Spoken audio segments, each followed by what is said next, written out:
Do you think in the future prices will go up or down? Do you think there will be more resources or fewer? Do you think the future will be better for people or for the elites? It takes 20 years to prepare for the next phase of a cycle, and the decline has begun in everything: food scarcity, energy scarcity, metal scarcity, oil, and even water scarcity. So, prepare yourself and your loved ones because winter is coming. This is Google Podcasters judging my membership video on, well, you already know the title. In this video, the podcasters will dissect and judge my video from the form to the core of the message.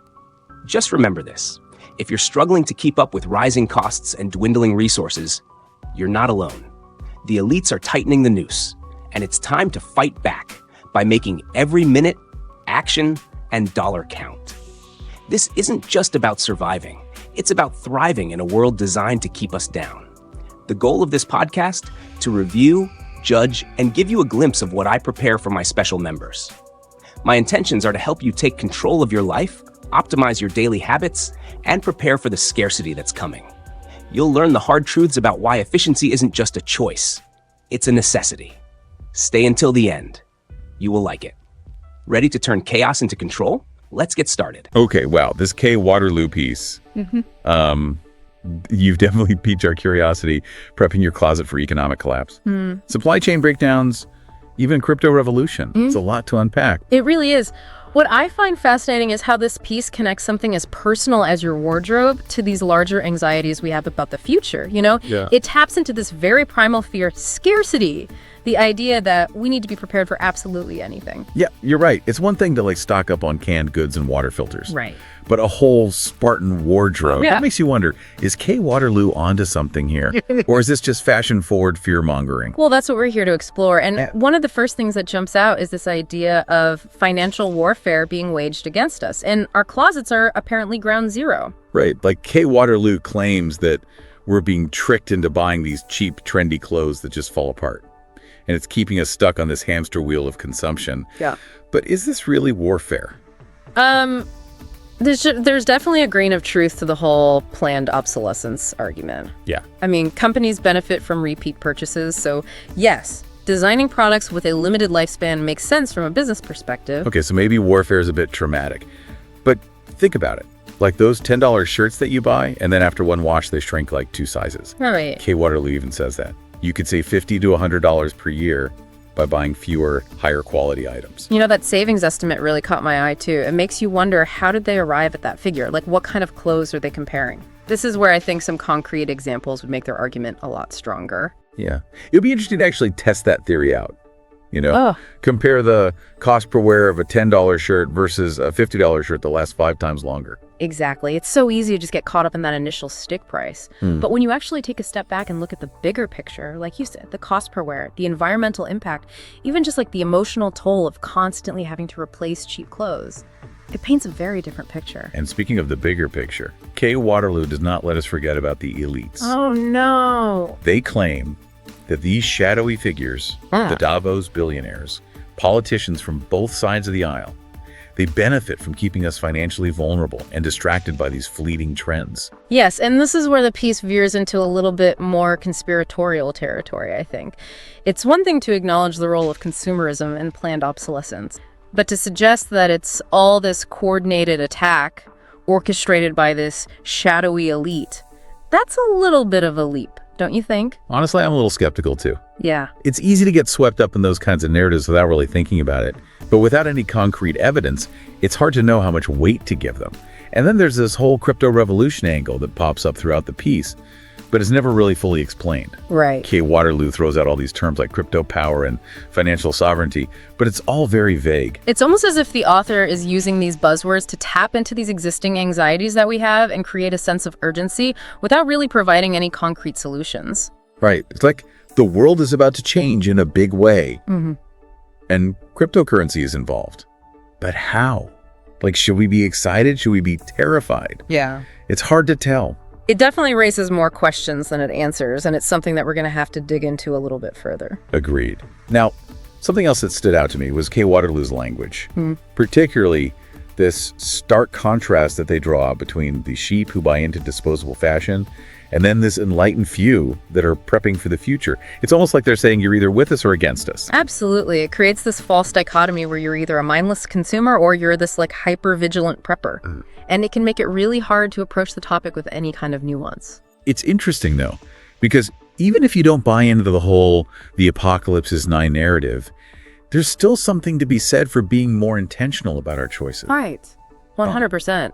This piece, I think, perhaps inadvertently raises some really important questions about the true cost of fast fashion. And not just financially, but also in terms of its impact on the environment and even our sense of self-worth.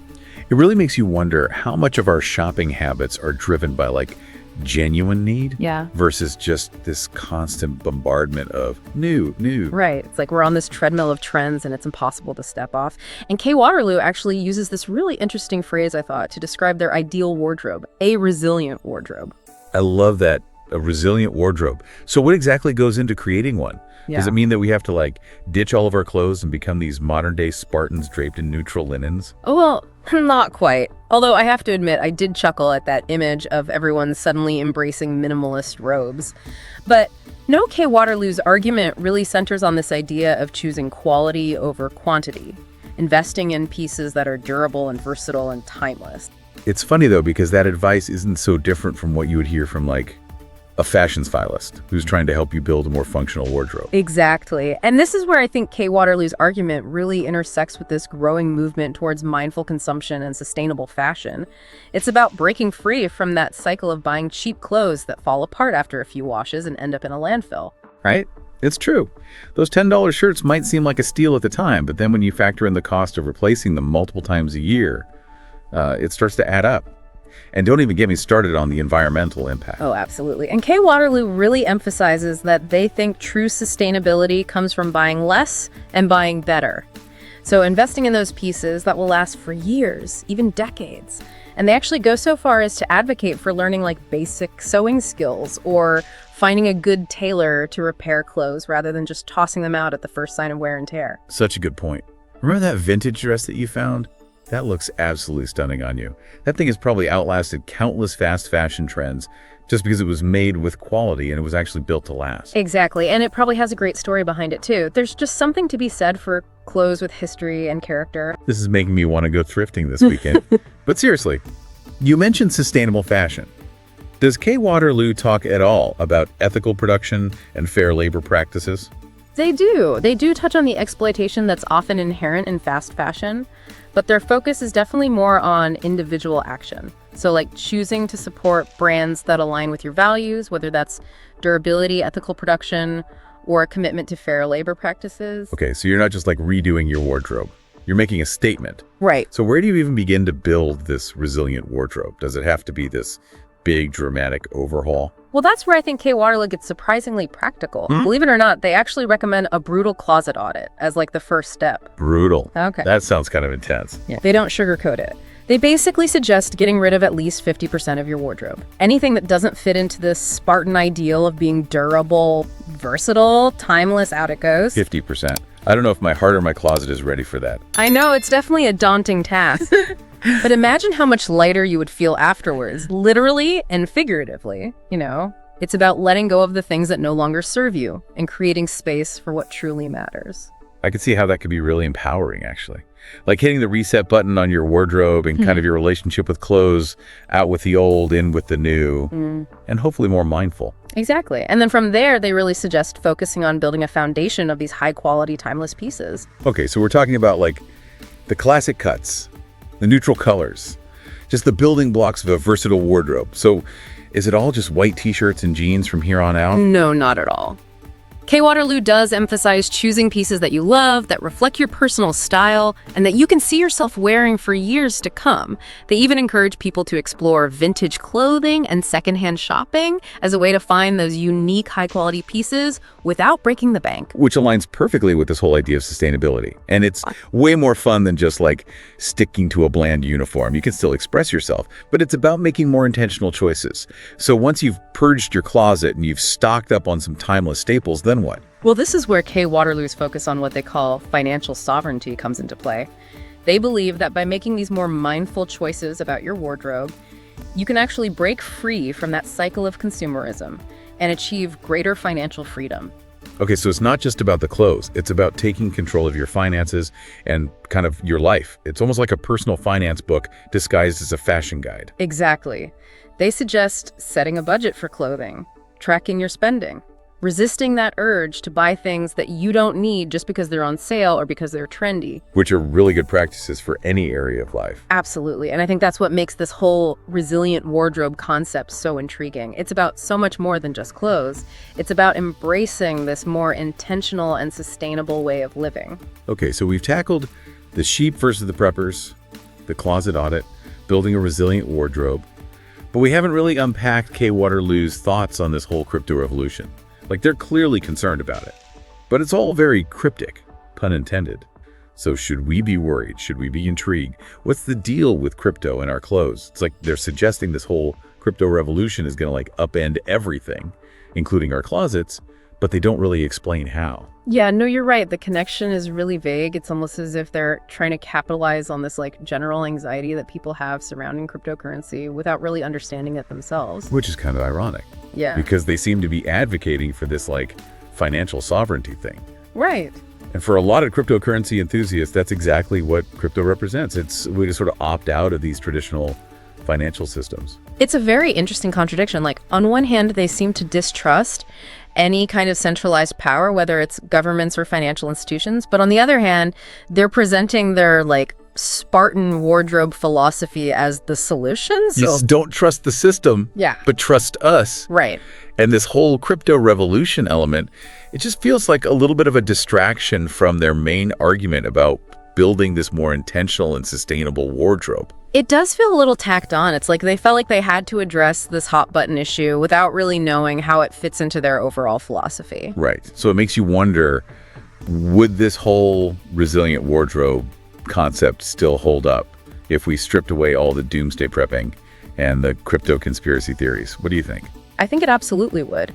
At its core, this idea of building a wardrobe based on quality and versatility and timelessness is incredibly appealing, even without the added layer of like prepping for an economic apocalypse. Yeah, and it's funny because so much of what they're advocating for really aligns with this more mindful approach to consumption, which is something that I think a lot of people are gravitating towards these days. Absolutely. People are tired of the fast fashion cycle.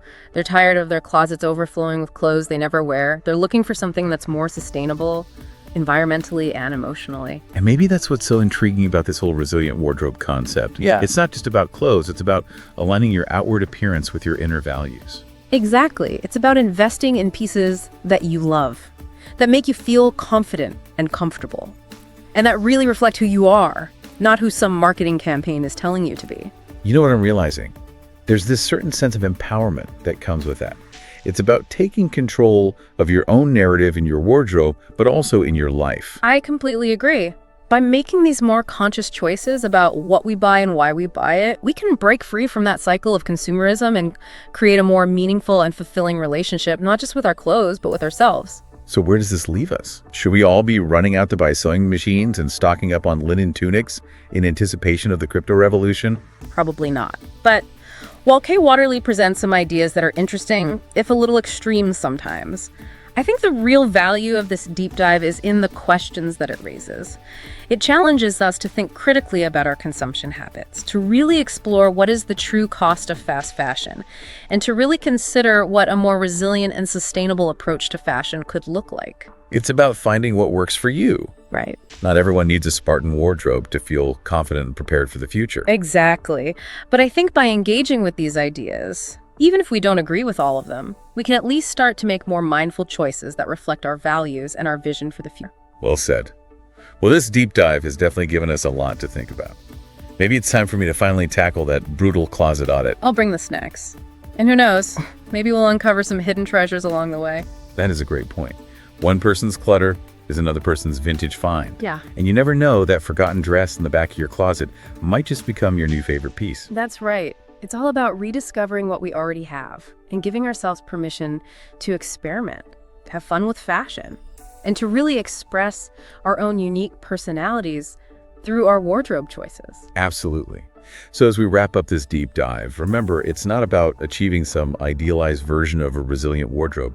It's about finding what works for you, your lifestyle, your values, whether that means embracing minimalism or supporting sustainable brands or even just learning how to mend your favorite clothes. I think every step towards more mindful consumption is a step in the right direction. Beautifully said.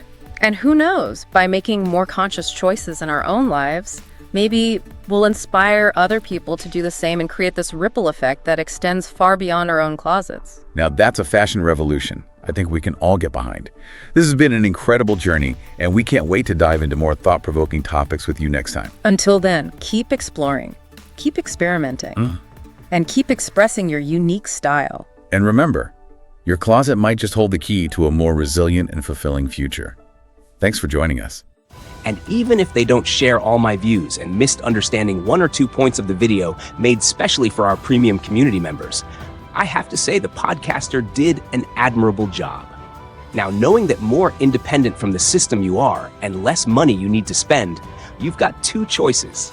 Either stay without full control over your life or join the Spartan tribe and take the reins of your future. You might think you've learned a bit from this video, but believe me, there's so much more beneath the surface. Our exclusive membership includes videos packed with explosive, actionable solutions that will definitely make a difference for you and your community. While the rest of the world is struggling with chaos, you'll be the one thriving. But if you're not quite ready, take a look at my other videos and playlists. And before you do that, I'm really eager to hear what you liked the most about this video. Do you have any questions? Here's one from me. What do you want more of? Money, time, or both? And would you rather have it later or sooner? Most people looking for these advantages end up liking, subscribing, and crucially, joining us to become executive members. If you decide not to join, you might just find your bank account slowly dwindling. So, what's your next move? Hit that subscribe button, become an executive member, and tap into knowledge that sets you apart from the crowd. The real question is, do you merely want to survive or do you aim to dominate? Remember, the weak will fall, but the prepared will thrive. Click to join now.